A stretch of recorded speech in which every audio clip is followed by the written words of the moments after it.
Hey guys, welcome to the podcast. So I thought I'd do a podcast where I share the behind the scenes and the backstory of my football journey. Obviously, you guys have been tuned in for the last maybe couple of weeks, months, the last couple of years, but there is a lot that happened before I started putting out videos and sharing the journey. So we're going to be talking about that. With me today, I got my boy, Daniel. Let's go. Thanks for having me on. Thanks for being here, bro. Quick backstory, we met in grade 9 high school. It's been a long time. 10 years actually, yeah. That's crazy. That's ridiculous. It's been 10 years, and he is also my creative director, so he's been the magic behind the Road to Pro series and the YouTube and a lot of the other content that we work together on. So I thought he'd be a great person to have on the pod. And what's your role today? Yo, to be honest, today I'm excited to learn about your football history. I've known you for 10 years, but I don't really know what happened, how it all started. Well, the thing is, we met in high school, but we weren't super close. No. We got super close and we started being together a lot more just a few years ago. So you've seen the ins and outs of that football. Yeah. But before that, there's a lot that happened. So I'm excited to fill you in with that, fill you guys in with that. And obviously, early on, I don't have all the details, but we're just going to recap the storyline and provide more context on the journey. Definitely. What I remember from the high school days, I remember Soheil football was the thing. Oh my God. That's how it all started. If anybody here remembers Soheil football, you're a real one. That was day one of the YouTube channel. Yeah, and for me, that was the start, you know? And I feel like there's a lot more to the story, but that was the start. Yeah. Soheil Var doing trick shots around Ottawa. Oh my God. The streets of Ottawa in the snow. That's where it all started, trick shots. That was crazy. If you go way back, the first couple videos on the YouTube channel, Soheil football, trick shots. Oh man, those are goated, to be honest. Yeah, they are. That's interesting.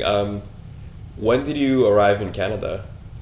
So, how about we backtrack to where I was born, where it all started, because that plays into then the move to Canada. Yeah.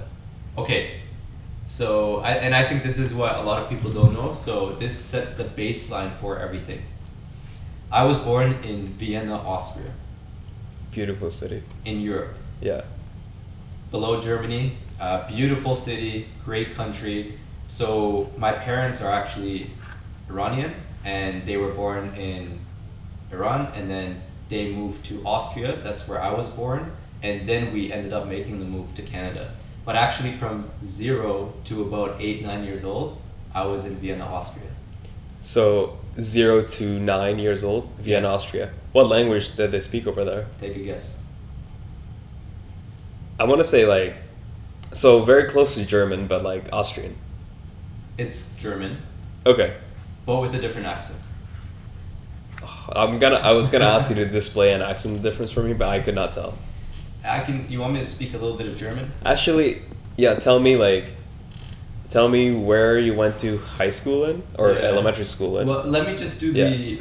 I'll say some things. Let's see what you understand. Okay. By the way, I haven't spoken in years and years, so it's not perfect, but I still got it. So, hallo, wie geht's dir? Heute wir machen einen Podcast für meine Football Journey und ich bin hier mit Daniel, mein Freund. Let's go. For some reason, I understood everything you said, but really? Okay, yeah. And what's the other accent? So, well, that's the accent I have. So okay. I think I just have the Vienna, Austria accent. But if you go to different if you go to the west of Austria, where I played for Innsbruck, when I went there, I was confident. I showed up there, I'm like, yo, I have the baseline of German, I'm going to be able to speak to people. And then they had this Tyrolean accent that's so difficult to understand. So when I was there, I barely understood people because they have a heavy, heavy accent. I can't even do it. Then if you go to different parts of Germany, there's different accents there too. Yeah, because that's interesting. We've been to Cologne before. Yeah. And I've heard people speak German over there, and it's super hard to understand. What you just said was laid back, slow, more closer to English. I have a nice German. Yeah. It's soft German. Yeah. But that's interesting. So that was essentially what I learned in school. German, and then Farsi. Yeah. Those were my first two languages. So, did your parents speak a lot of Farsi at home? Yeah, so at home, main language was Farsi. So we spoke a lot of Farsi, and nice family. I had two amazing parents, like, super grateful for them. They worked really hard to make the transition from Iran to coming to Austria to be able to have a better life with more opportunities. And yeah, you know, normal mid-class family, just looking to build up. And that was pretty much like 0 to around 8, 9 years old. And focusing in on the football aspect of things, it was around 8, I would say, when I had a year of playing competitive soccer for a club called FC Stadtlau. So this was when I was in Vienna. I remember my best friend, Mario. I hope you're watching. He was playing for the club, and I was super close with him. My mom was close with his mom, so I went and played for that club. It was called, I think, U9, which is U9. So if it's like under so 9 years old, okay, yeah. So yeah, and I did a year of that, which was nice, and that pretty much then started taking us to the transition of going to Were you always like a footy fan as a kid? Yeah, because my dad, he played a bit of volleyball. He played football, but football I think was more for fun. Volleyball, he played competitive in university. But honestly, never too much into the sports scene. It was always something like, do it as a hobby. Yeah. Do it something, you know, just to keep you fit. More of that social aspect a little bit too. Yeah. And Austria, I mean, is a football country, is a soccer country. So just being in that environment, my brother went and also was playing for a year or two. So you have an older brother? I have an older brother. He's about approximately 4 years old? 4 years older? He's 5 years older than me. Okay. Yeah. So older brother, 5 years older, and younger sister. 7 years younger. So I got 2 siblings. Interesting. That's so you're the middle child there. I'm the middle. Yeah. Bro. That's interesting. I remember you telling me like way back that you and your brother used to wrestle when you guys were kids. Yo, back in the day? Yeah. Back in the day, so we had a room together. Yeah. And we had bunk beds. Yeah. So like I think I had the top, he had the bottom, and like we would watch WWE, bro. Oh, so he was into WWE, and of course he's my older brother, so he got me into it. And like, John Cena, Randy Orton, Triple H, the legends. bro. We'd watch it all. What was it called? Like, I think Raw, and then there was like a red one, a blue one, and a green one. I don't know about the green one, but the red and blue. You know what I'm talking about, though, right? And then there was like WrestleMania, and like we were into all of that. So we would like do wrestling on the bed, and like my dad, this one time, we would always wrestle. Yeah. And my dad would come in, and he's like, like don't wrestle, you're gonna break the bed. You're gonna break the bed. Don't wrestle. And like sometimes he'd have that serious persona to him. So it was low key scary for us, but like we were just so passionate about wrestling. So like we would wrestle each other on the bed. Yeah. And this one day, like we just took it a step too far, and boom, the bed breaks. Nah. And I remember, bro, he walks in, and the look on his face, he was not impressed. Khalas. He was not impressed. Man. Yeah. Yo, hearing that, like I'm surprised you're not in UFC. I'm surprised you're not boxing or wrestling now. Yeah, well, so that was WWE, and then for a good couple of years, I didn't really have like a passion for the fighting or anything like that. So that was just for that aspect. And yeah, so I played the year of football. Yeah. And then so we made the move to come to Austria, and obviously my parents were looking to build up, right? So a little bit of backstory. My mom went to medical school, so she's a doctor. My dad studied engineering, so he's an engineer. And they came to Austria. My dad had a great job there. And they were really just looking to build up. My mom was doing a placement to then go and get a job at the hospital. Yeah. And I remember right before we left to Canada, we bought this new house, but it was one that we were building off from the ground. So it wasn't like finished. And my dad, like, bro, he loves handwork.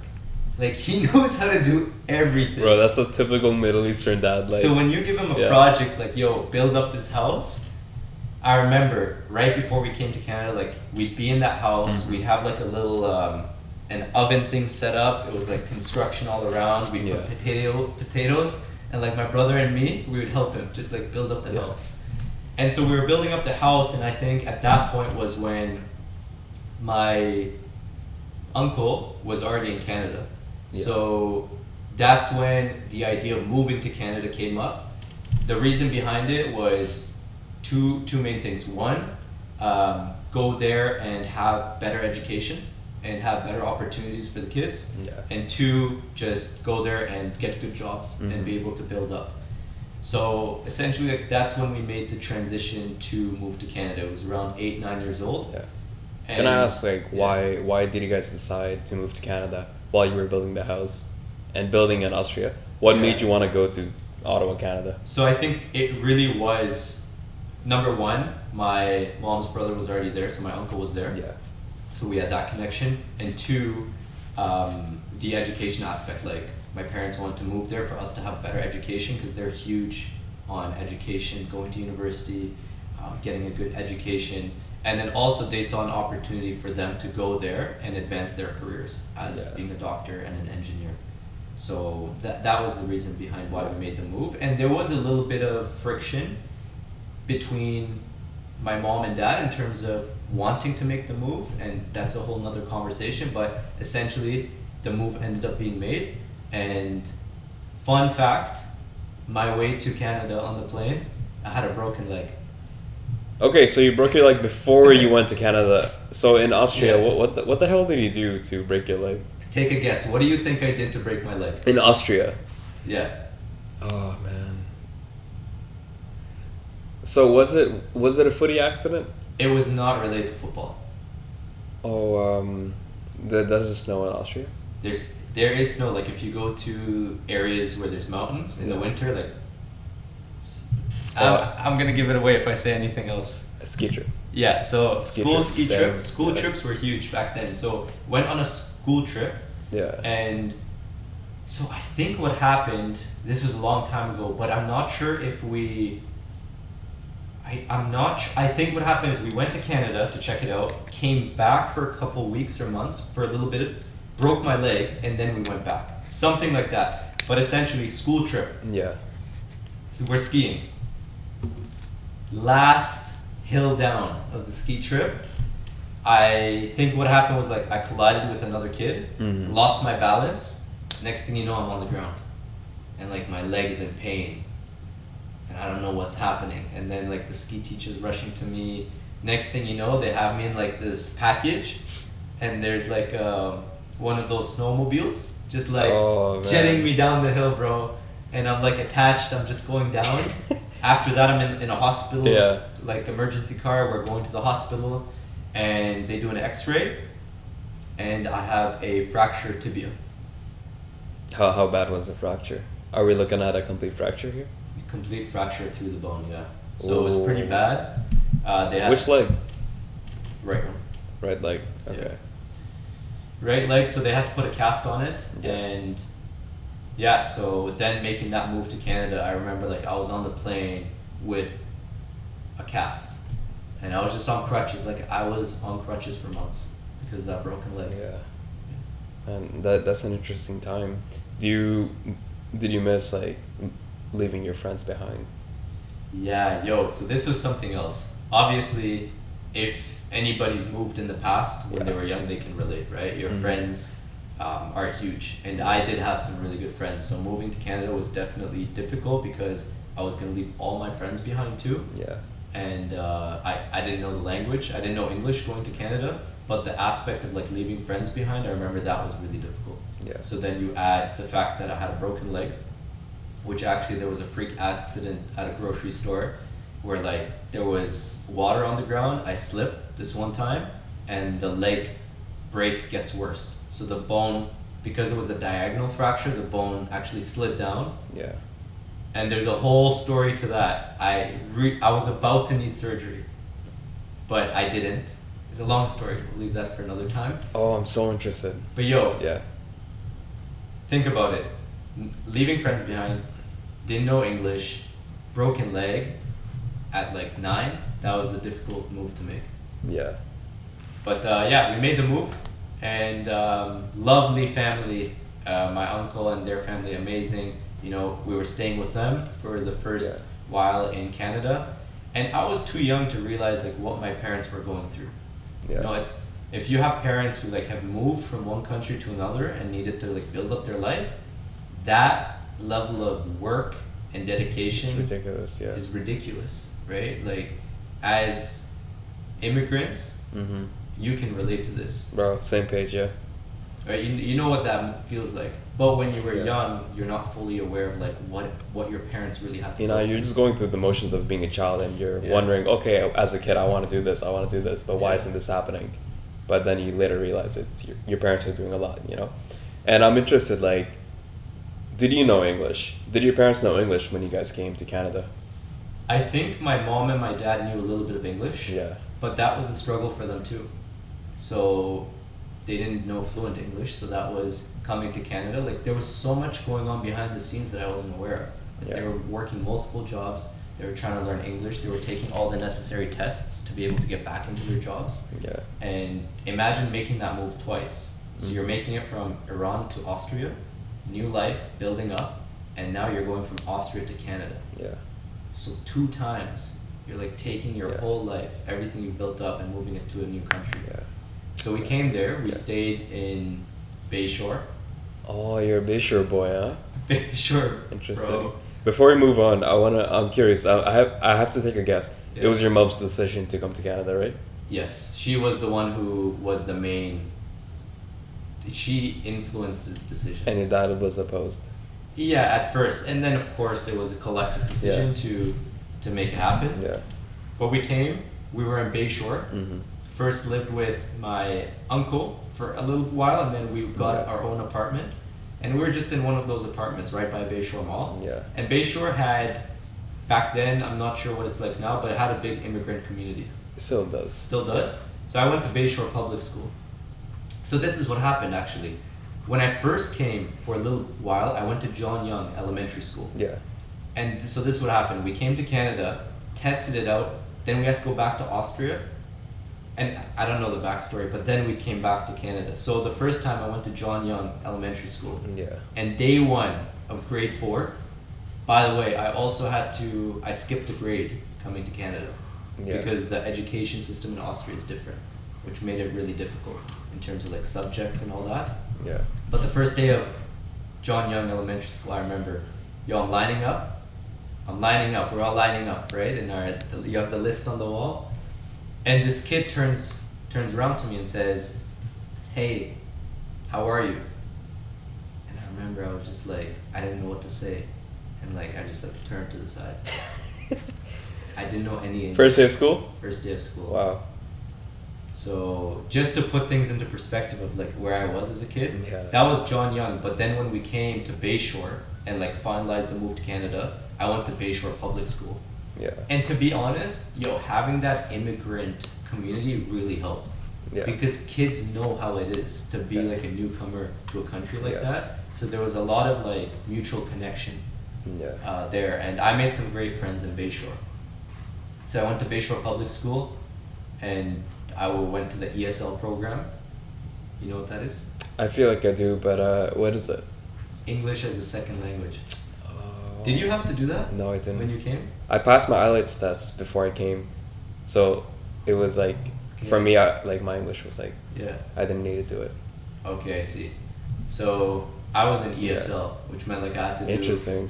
Yeah. I wasn't with like all the normal kids. I was like with the immigrant kids. Oh man, we were doing like spelling tests and like easy stuff. I was in grade 5 just trying to learn English. Yeah. I was also taking French classes. Yeah. And I remember a thing that got me through relating this back to football, like just at recess, we just play football on that field at Bayshore Public School, right by Bayshore Mall. Like we just play, and I remember I was always looking forward to like just playing football, because that's something I missed, especially recovering from the leg. Well, you know what happened actually? My first year, bro, every single recess, my friends would play, and I would just be on the bench, like with my leg up on a cast. Yeah. So finally, after I recovered, then I was able to go play with them. Wow. But that was nice, like recess, Bayshore, Interesting. Austria to like Ottawa school. Did you guys have recess where you would just go play and have fun? Because I know like coming from Dubai to like Ottawa, like Dubai is nothing like that. You know, you don't really have recess. Over in Canada, it's like you play games a lot. We had it in Austria too. Yeah. So in Austria and Canada, we had recess, which was nice because I think that's what every kid looks forward to. Yeah. And yeah, so that was Bayshore Public School. I then went to D.A. Moody, which is like a middle school for grade 6. We then, just to recap things to get to the next stage, we then moved from Bayshore Public School to Canada South, Bridal, Stittsville area. Yes. Where you came where I'm based, like, right by the Superstore Walmart area. Yeah. And that's when I then went to Stephen Leacock Public School. And right around that time was when I actually, like, the first couple of years of coming to Canada, my parents were just focused on, like, they were grinding like crazy, working multiple jobs, and they were just trying to build up a base for us, right? Yeah. So they didn't know anything about, like, clubs, about how to get your kid playing soccer and all that. So finally, when we made that move to Stephen Leacock, they put me into recreational soccer. How old were you? So this was maybe around 13. 13.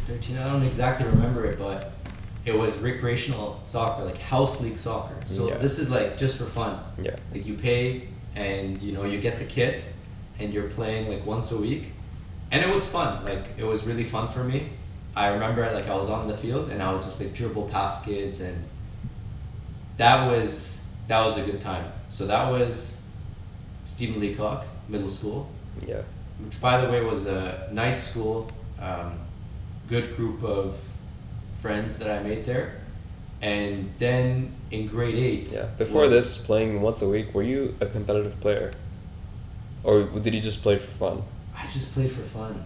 Okay. I just played for fun. Because I didn't know any better. Yeah. Like, I would just play at recess. And then finally, when I played recreational soccer, I would, like, just play rec soccer. House league, just for fun. Like at halftime you get watermelon, orange slices. That was it back in the day. Vibe, yeah. And I was actually good for recreational. Like I remember I was dribbling on the field, I would score goals. I had fun playing. I really enjoyed playing the game. And the next transition took place in grade 8. Yeah. And that's when I made the transition from going from recreational to competitive soccer. So just want to emphasize that point. With my youth football journey, obviously, like, I started very late. Yeah. I wasn't in a youth academy. I didn't have the resources. I didn't have the training to develop in those crucial ages. Because now you look at, like, all the top players in the world, especially if you look at Europe, they're in a youth academy from, like, 8 years old, training multiple times a week. Elite coaching, right? And they have that from 8 up until 18. Yeah. So I had a year of competitive at around 8. Then I broke my leg. I stopped playing for a while. We made that transition to Canada. At around 12, 13, I played recreational soccer, which was maybe once a week, twice a week. Yeah. I think it was one game and one training. And then finally at 14, I think around grade 8 going to grade 9, I was trying out for the middle school soccer team. And there was this kid who saw me play, came up to me and said, "Hey, we're looking for one more player on our competitive team for West Ottawa Soccer Club. West Ottawa. Do you want to come try out? Do you want to come have a tryout?" Yeah. I go home, I tell my parents about it, and we go and we do the tryout. Yeah. So this was West Ottawa Soccer Club, L5 of the age group. I think it was U14 or something, which is the lowest level of competitive soccer. Yeah.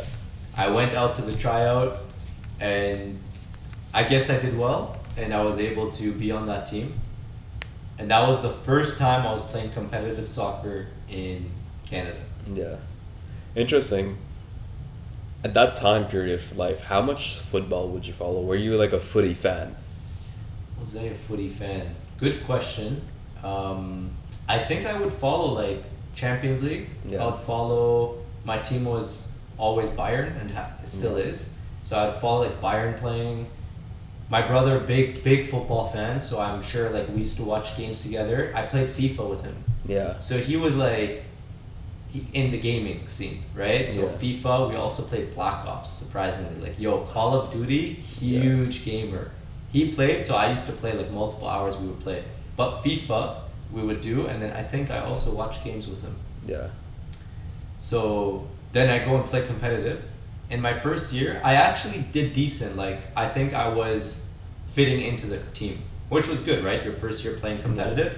But then you take it from going one game a week to, and one game and one training, to doing one game and maybe 2 to 3 trainings a week. Yeah. And now we have the transition to high school. Oh, man. AY Jackson. Which is where we met. Yep. Grade 9, yeah. What was the transition like going from elementary to high school? Scary. Yeah. Because everybody from my middle school went to Earl of March. And because we lived south of Canada, I had to go to AY Jackson. You didn't have a choice. Didn't have a choice. So all my friends went to Earl of March, and I was left with like 2 people that I kind of knew that I wasn't even very close with. And I remember that first day of AY Jackson, like super shy, you know, introvert, just walking in. You know how it is, grade 9. First day of high school. Yeah. Especially like as an immigrant, bro, like you're so like left out. Immigrant, no friends. Yeah. Shy, introvert. You can relate to this perfectly. Yeah. No. I relate. Let me do not disturb this thing. Yeah, and I mean that's where we met. Yeah. That's where the friendship started. And again, like, high school was so interesting with us because there were times where we would talk, and then there was this other friend group, and then there was times where like we wouldn't be together as much. Yeah. But we met in grade 9. Grade 9 business class.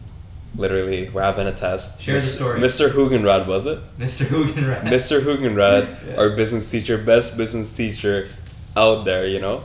And like he was a chill guy. We're doing a test, and I was either sitting beside you or behind you. Yeah.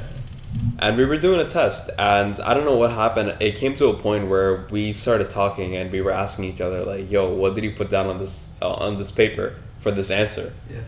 And then turns out we both put the right answer, and like that's how we like met, and it was like a study thing. That's good. And then from there, like, just like hanging out. Yeah. Yeah. Wow. Yeah, that's the story of how we met. Literally, and 10 years later. Yo, funny thing that happened in high school. There's so many funny things that happen. There's so many stories, but which particular story are you thinking of? You remember football tryouts? Oh man, Yo. You're gonna put me on flame here, huh? Yo, we gotta. Daniel's journey to pro. We gotta share this story. So. Oh man. By the way, just for context, for anybody that doesn't know anything about soccer in Ottawa, I was playing for West Ottawa Soccer Club. So in Ottawa, we had one professional team at the time, which was Ottawa Fury, and they were playing in the USL, I believe. So, which is the United States, was it second or third division at the time? But we had one pro team, and then we had a bunch of clubs, amateur clubs. So West Ottawa Soccer Team is one of those clubs, and they had a bunch of youth teams. So I was playing for that club. And going into grade 9, I was playing for that club, but also obviously high school soccer. I love soccer. I'm gonna try out for soccer. Yeah. So I go to the tryouts. Yeah. I'm hyped. Who isn't? It's high school. AY Jackson is in the lowest tier of soccer. I think there's like OFSA. There's tier 1, tier 2. Yeah. We were in tier 2, like lowest level possible. I'm hyped. You know, I overhear something about a French teacher like taking the soccer team. I'm like, yo, he's French. This is gonna be solid. We're moving up to tier 1. Yeah. First day of tryouts. The tryout was literally like we would place the balls on the top of the 18 and we just shoot. We would just shoot. And like based on our shot, he would kind of tell like who was good and who was not. Yeah. And at the end we did play for a little bit. Yeah. But that was the tryout. And going to your story, so you know, I remember at the tryouts, I'm looking around and like, all right, there were like 1 or 2. Yeah. I remember Cameron and Ben also played West Ottawa Soccer, so they were at the tryouts. Okay. And then I'm like, all right, we got a little bit of skill. I look around, I don't really recognize anyone. And then I see you off in the distance. I came with the twins. They were like, Daniel, you gotta come. You gotta come. This guy's walking in to the soccer field wearing jeans. This guy was... Man, don't blame me. I was more immigrant than you at that point, you know? This guy showed up to high school soccer tryouts wearing jeans. Oh my god. Oh my god. I look around, everyone's wearing shorts, and I'm like, as an immigrant, I've never worn shorts before in my life. Are you serious? Never. Oh. Like, it's always like long, like baggy like pants, you know? That's how it was here in the UAE. Yeah. So like, bro, I show up and I'm just nervous. I'm like, why is everyone dressed like this? I've never worn like a kid before in my life. And you know, oh my God. I just remember you looking at me in a funny way with your long hair, and I was like, man, I think I left halfway through.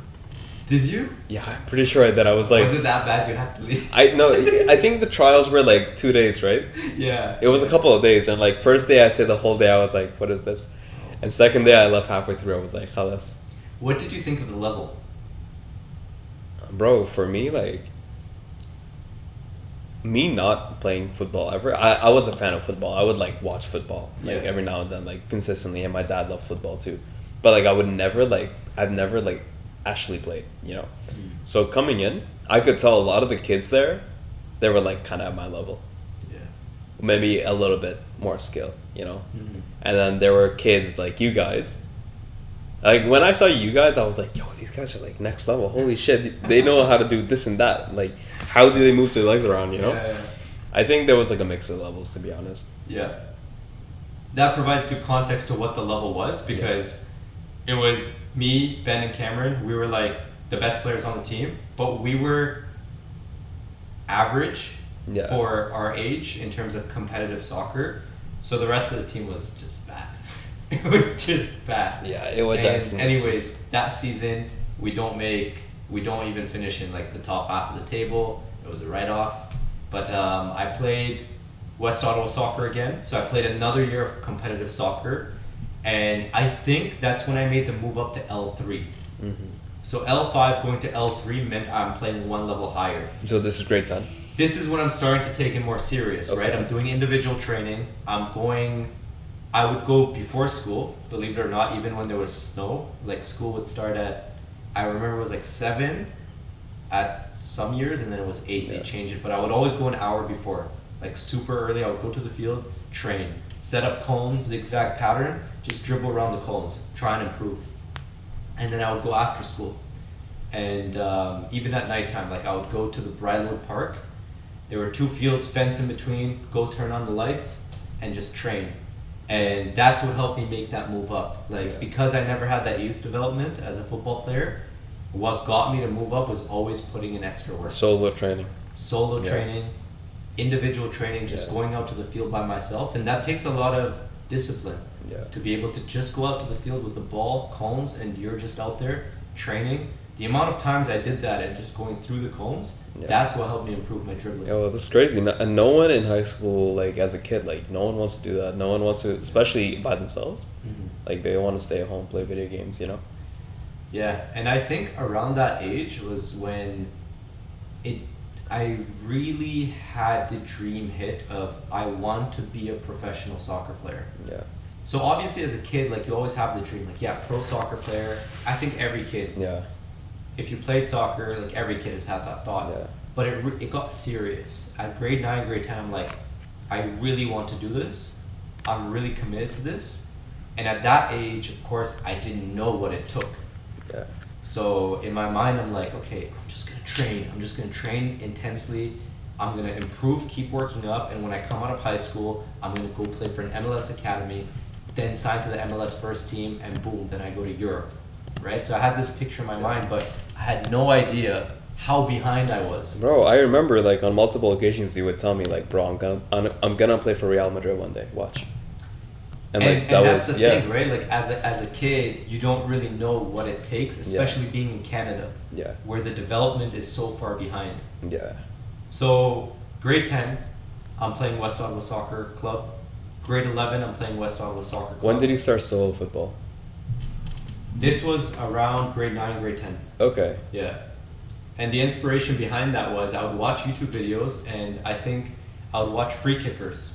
Yeah. Free Kickers are a German YouTube channel. Yes, yes. Just free kicks. And I would watch them along with some other YouTube channels, Jolter Football back in the day.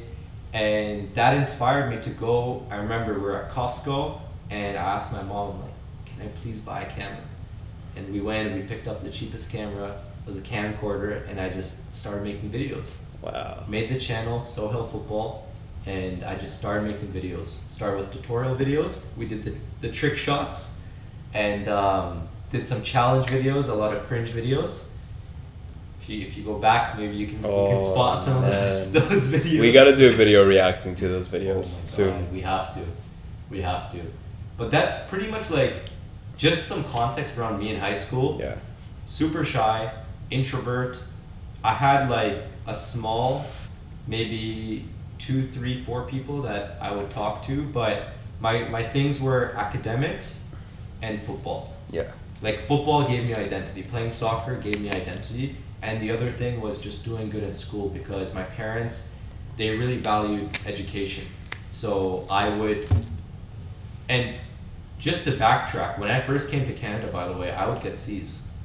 I would get D's. Seriously? Yeah. I wasn't getting good grades because I didn't know English. Yeah. So that also was a lot of hard work on my end, just to like study. And when I came to grade 9 was when that pressure, I think, from my parents, knowing that the next step was university, I knew like, yo, I have to get high marks to make them proud. Yeah. And so in math, 98. In science, 97, 92, 90. Like my marks would be really high, so I would be studying and I would be doing football. Yeah. And that was pretty much my high school. Like it was really hard for me to integrate socially, because we never, the way I was raised with my siblings, and just my parents didn't have the knowledge.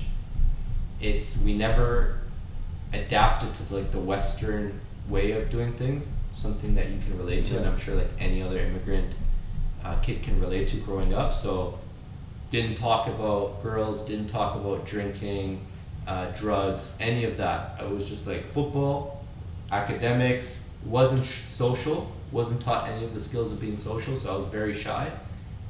Remember like high school, you really care about what people think, and that was it. Just went through high school, got good grades, did the YouTube on the side, started making videos every couple weeks just for fun, and played soccer and had this dream of becoming pro. And so grade 9, grade 10, grade 11, and then grade 12 was when you start thinking about, okay, what's next? Yeah. Now you're like 16, 17, this is when a lot of players start going pro. Yeah. In Europe, so you start thinking about what's next. And at that time, I had no idea about what's next. I wasn't educated on anything, really, in terms of pro soccer. I remember I would do whatever I could to play at a higher level. League 1 Ontario. Were you still playing for West Ottawa? I was still playing for West Ottawa. Yeah. So L5 to L3, and then grade 11, 12, I played U17. That's when Antonios was my coach. I remember that year I had a lot of fun. When he was my coach, someone I could really relate to. Yeah. And that year I had a lot of fun. And then the year after was when I played men's. I think this was grade 12. But behind, like, as that was going on, I was always trying to play at a higher level, but I kept getting cut. So League 1 Ontario, I remember Kingston had a team. Kingston's 2 hours from Ottawa. And I would just tell myself, yo, I need to play in this league. It's semi-pro. I need to play there if I want to go pro. So I would make the 2-hour drive to Kingston. Yeah. I would pay for the tryouts, make the 2-hour drive there. I trained so hard for it. I tried so hard, and I get the email back. Sorry, you weren't selected for the team. Yeah. Try again next year. I'm looking at Ottawa Fury. When are the youth academy tryouts opening up? I message whoever I can. Didn't have any connections back then, but the one person, I remember there was this one guy working as like an assistant coach, would message him, he wasn't even replying. Then I would go on the website, finally open trials. I pay the money, I apply, I'm like, yo, this is it. I have to get Ottawa Fury Academy to go to the first team. Go to the tryouts. I get cut. 6 months later, they have another tryout. Go to the tryout, do my best. This time I feel like I'm playing better. This is all in high school, grade 12? All in grade 10, 11, 12. Okay. Right? So as this is going on, I'm trying these different things to play at a higher level. Yeah. You weren't selected for the team. So email after email, it just didn't work out. Yeah. And I also played futsal. Actually, this is an important part of football. The football journey is I started playing futsal in high school, and this is something that brought me a lot of joy. Yeah. And I think this is something that developed my skills a lot, especially being good on the ball. I remember whenever I played futsal, and again, it was just like a boys' amateur league. It wasn't anything special. Yeah. But it was the best futsal league in Ottawa at the time. And whenever I played, I had so much fun, and I would kill it. Like, I would play the season, finish top scorer. I remember I would score some crazy goals. And futsal, I think, is what got me to be really good with the ball. Yeah. Dribbling, being able to make moves, being technically good. That plus doing the extra training on the field. So futsal, and then I had outdoor soccer.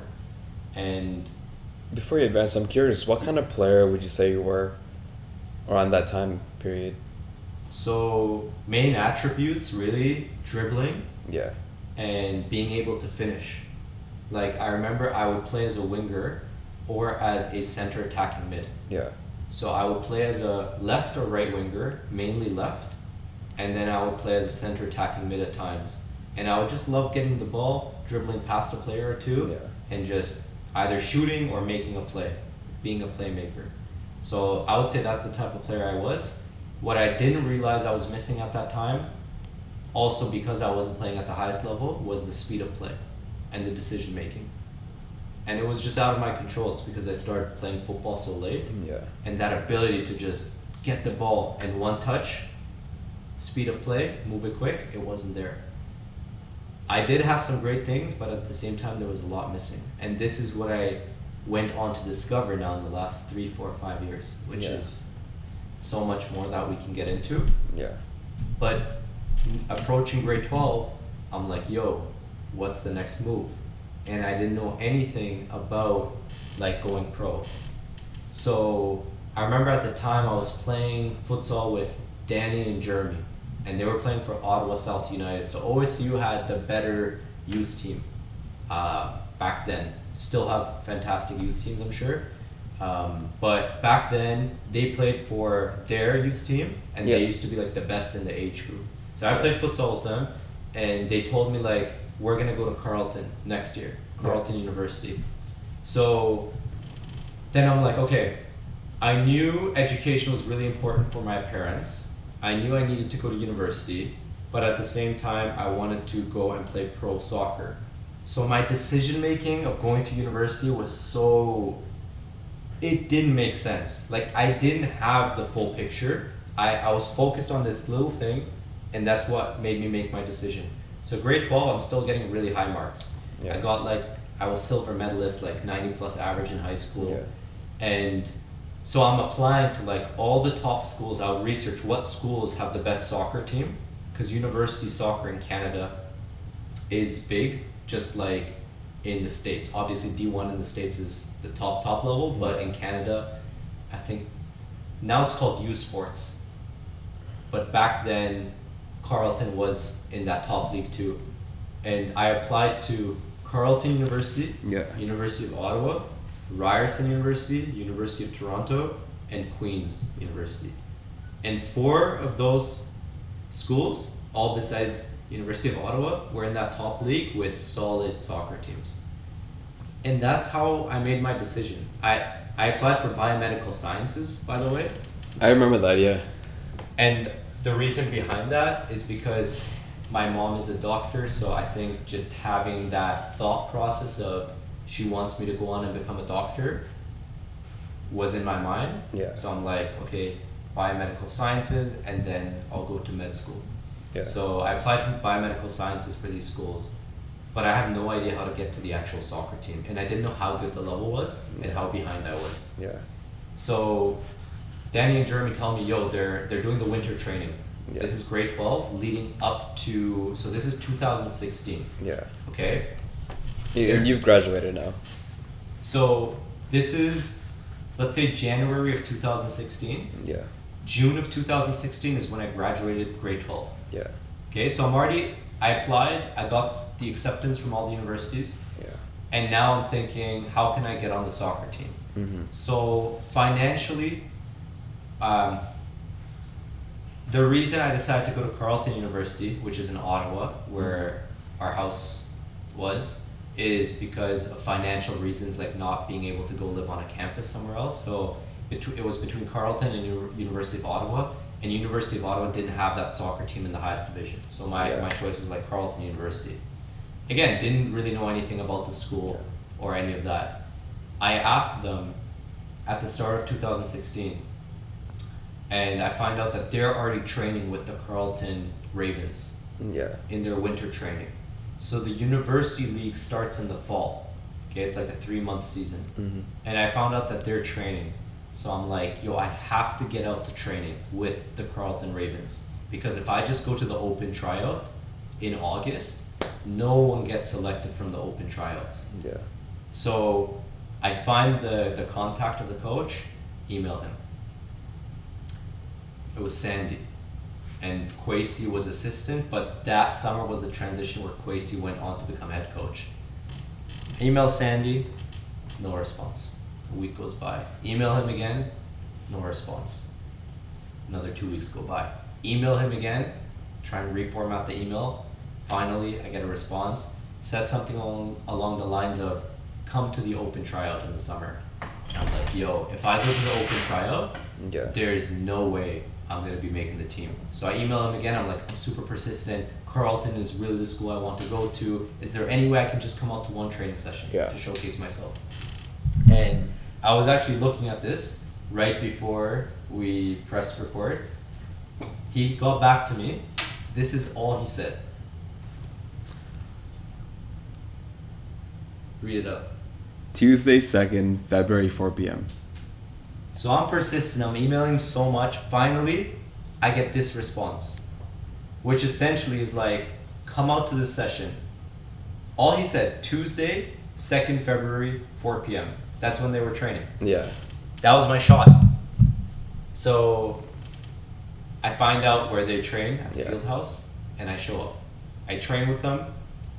Kwesi talks to me after the session, says, hey, I like what I saw today. Keep training with us. Keep coming back, and let's assess you. Yeah. Keep training with them. Keep training with them. I go to the spring training camp. I go to the summer preseason, and I wonder, like, what else is important to talk about? So, like, I'm curious, before you get into there, coming out of high school, what were your stats? Did you have any injuries? How much did you weigh? Did you have a scholarship? Yeah, I had scholarships. Okay. So I had like a couple thousand in academic scholarships, and then the athletic one was like 1,000 something, I think, that they gave me. Yeah. But yeah, I had a pretty good setup, like, coming out of high school, because my marks were so good, and I would apply to a bunch of scholarships. Yeah. That first year coming out of high school, actually, I got a lot of scholarships, which helped me out. Kids, do good in high school, please. Yeah, I mean, that's an important thing. Like, I see a lot of kids in high school, like, they go and work. Yeah. And then they don't do so well academically. Yeah. If you know your plan is to go to university, which is not the path for everybody, but if you know that's something that you want to do, get high grades, get scholarships, and then you'll make a couple thousand, and you save all the time of working retail or whatever job. But anyway, so I was able to get those scholarships, which was useful. But in that summer leading up to my first year of university, so I didn't know I was on the Carleton Ravens yet. Yeah. I got the invite to preseason. I didn't know I made it yet, but I committed to Carleton. So I'm like, I have to make the soccer team. I committed to this university. I couldn't see myself going to uni if I didn't play on the soccer team. But in that summer, I was playing for West Ottawa Soccer Club men's team. Yes, and that's how I got this. Oh, that was then. Interesting. What happened there? That was your first injury in Canada? No, I had so many injuries, but that was my first injury to my face. Yeah. So we're talking about, like, the scar I have on my forehead. Intense game. I remember my uncles came from California. They were watching the game. I'm hyped. We're playing like, it was first place against second place, I believe. I score a goal. We're up in the game. It's heated. There's this play down the wing. The guys tackle me. Next thing you know, I'm on the ground and boom. Steps on my head with his studs. Oh, man. I'm on the ground. I'm just looking up. I see everybody's rushing towards me. I have no idea what's going on. I feel blood like dripping down my face. Everybody's like, damn, like, yo, this is bad. This is terrible. I don't know what's going on.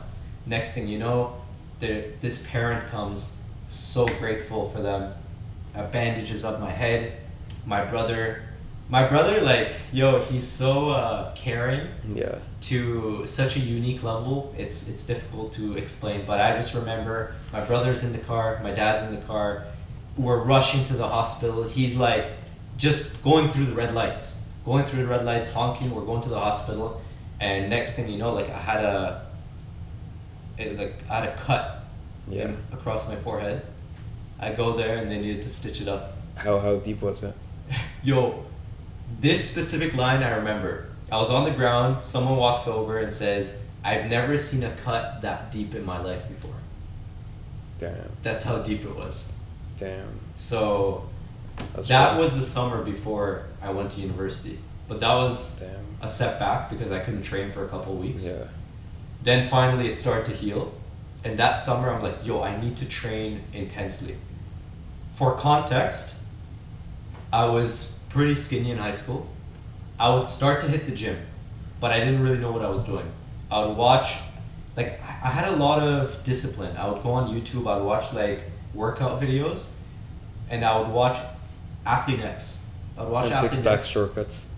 And yo, I would like just go and do bodybuilding stuff.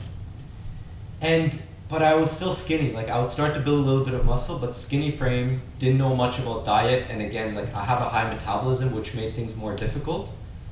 But I trained really hard that summer, prepping for preseason, going to preseason, and I remember I was so nervous. Yeah.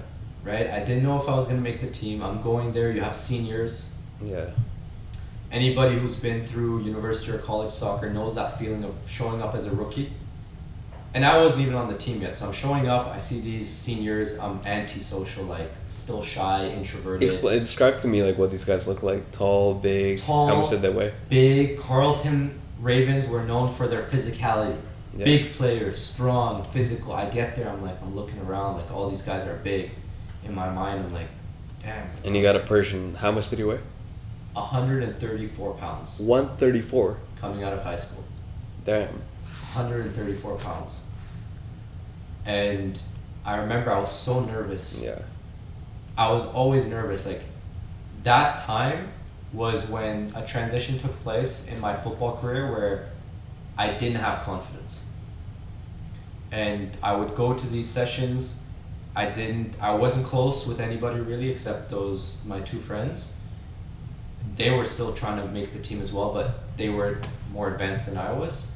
And I grinded. I trained so hard preseason, like multiple times a week. I remember I had a knee injury, and Carleton was known for like doing fitness like crazy in preseason. And if I stepped out, I was gonna be cut. So I would bandage it up, and I would go Mooney's Bay. We'd run up and down the hill.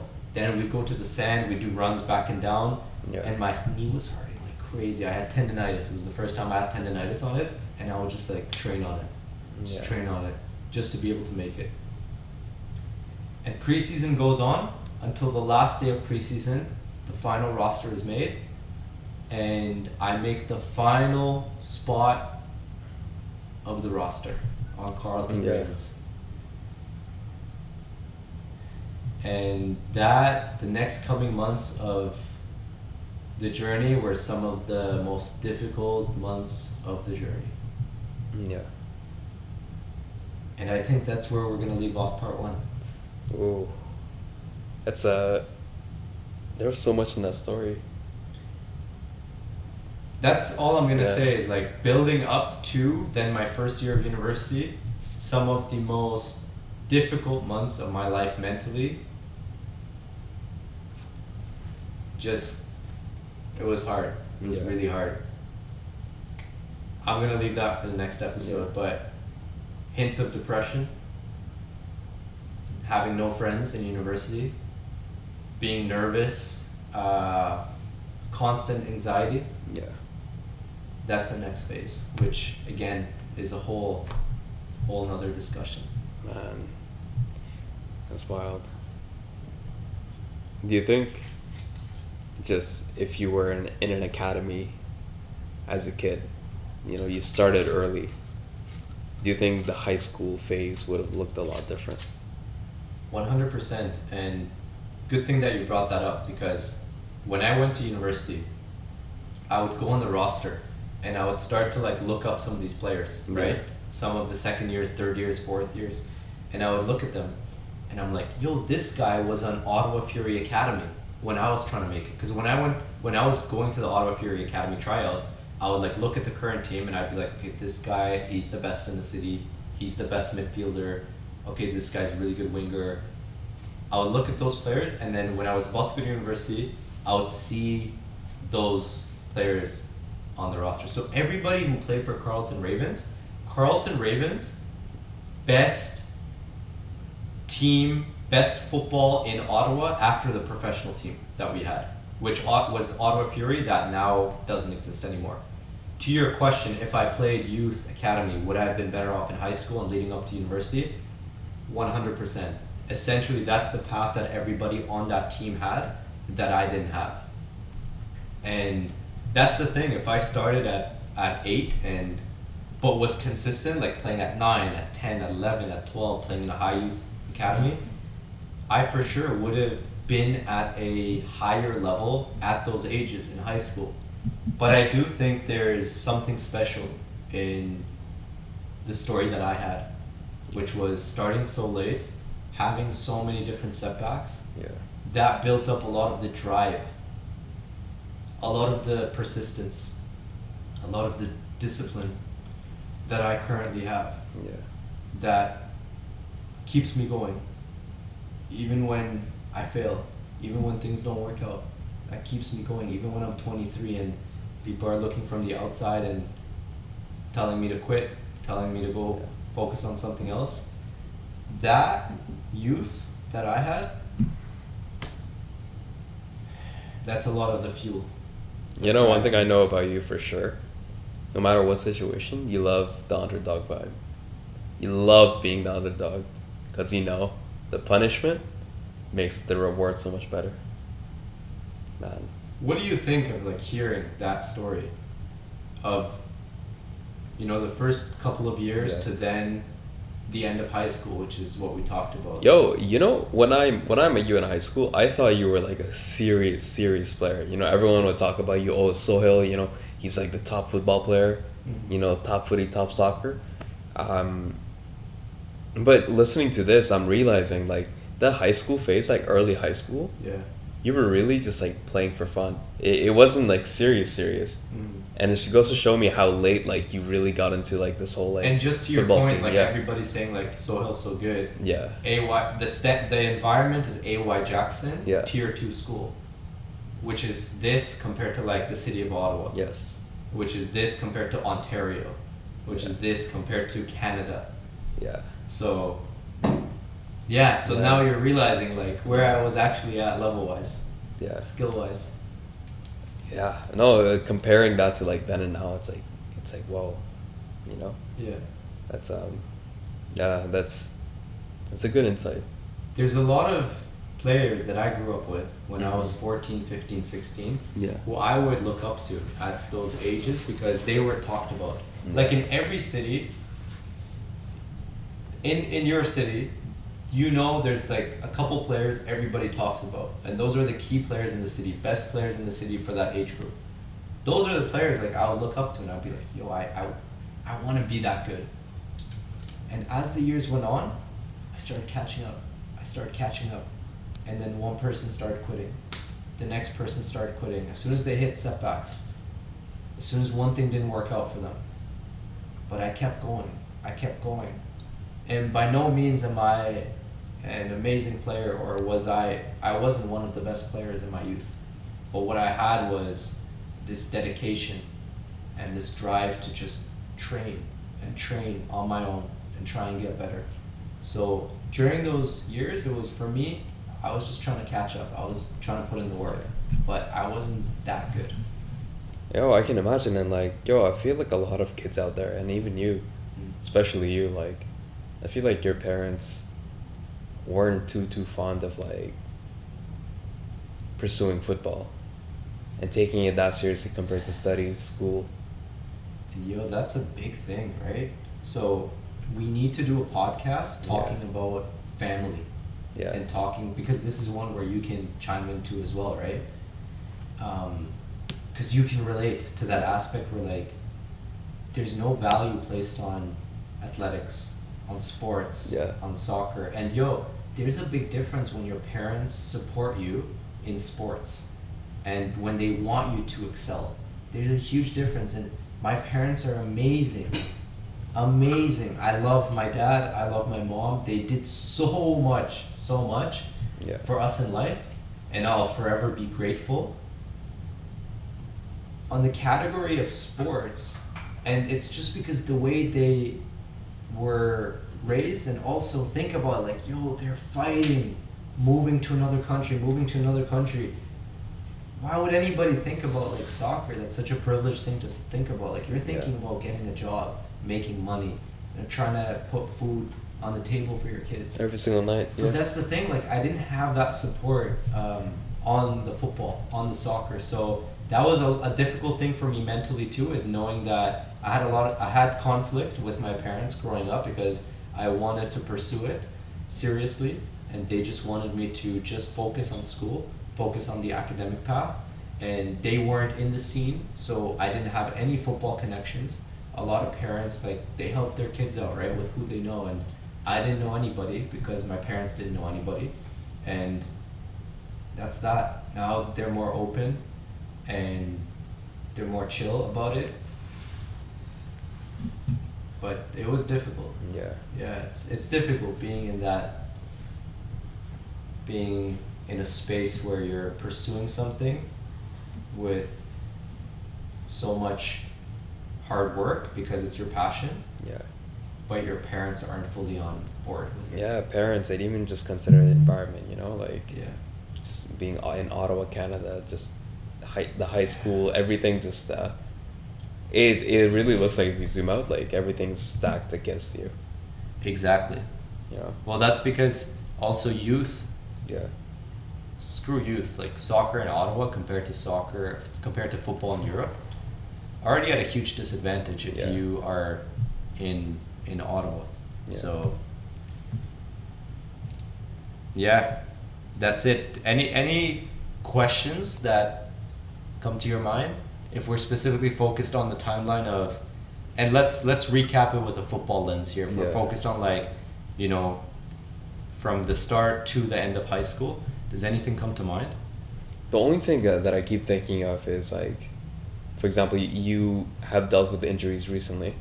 Have you had any major injury on your legs or somewhere that resulted in, like, more injuries recently?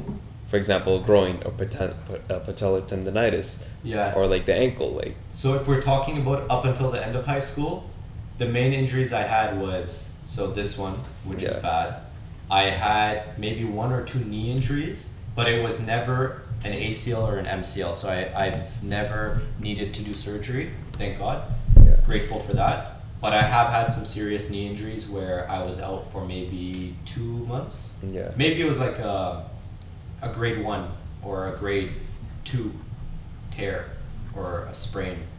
But some things with the ankle, but nothing major. The tendonitis came up right before I went to university. But the injuries that made the journey so difficult in the last couple of years happened after high school, which we're going to save for the next part. The juicy stories. And I want to do a quick recap, just again on the football side of things, recapping things. So 8 years old was pretty much when I played 1 year of competitive soccer in Austria, which was for an amateur club. Played for about a year, then we had the transition to come to Canada, Didn't play for a couple of years. I had a broken leg. At around 12, 13, I started playing recreational soccer. So this is just for fun. House league. You are playing once a week. You're doing one training a week. And then end of middle school, going into high school, I went and played the lowest level of competitive soccer for my age group. Yeah. The year after, I moved up one level, which was still, I think, 2 levels from the top. And I mean the top locally. I'm not even talking provincials and nationals. Yeah. And then high school was basically moving up levels, but I never quite made it to the highest level of youth soccer. I just made the transition to then playing men's in my final year of high school. And yeah, West Ottawa Soccer Club is the club that I played with for my youth. I think that pretty much recaps the football aspect of the start to high school. Yeah. From what I remember. Whatever's on mind right now. Yeah. And that's where we're going to leave off part 1. It's quite the story. I'm interested. I can't wait for part 2, man. So obviously part 1, because it's like the start to 18, and I was young and I don't remember everything, that's a big time frame. But now talking about like yo, even last year, 2021, think about how much happened.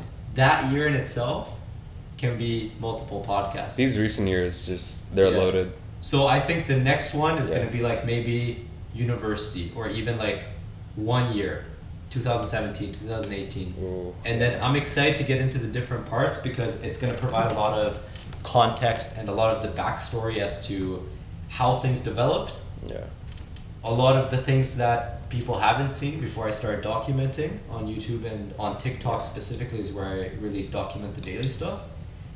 And yeah, I just want to share like the grind, the behind the scenes, so that you can get to know more about my journey, and that hopefully along the way you can learn from my journey, what I did right, what I did wrong, learn from it, and then go and kill it in your career. But we're all on this journey together of trying to make it to the pro level in football, which is one of the most difficult challenges that you're going to have the privilege to take on in life. So just know it's going to be a roller coaster. You're going to have the ups, but you're going to have the downs. Yeah. And the downs are the moments where you're going to look left, you're going to look right, you're going to look behind you, and you see some guys leaving, right? And the next down, another guy's leaving.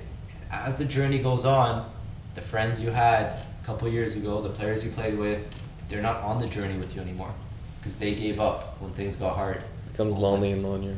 Yeah. It becomes lonely. It's a lonely journey. So being here, the goal is to create community. We're here to support each other and make it to the top. So that was part 1 of my football journey. Yeah. Part 2 is coming soon. Part 2 coming soon. I'm excited, man. Still. Until next time.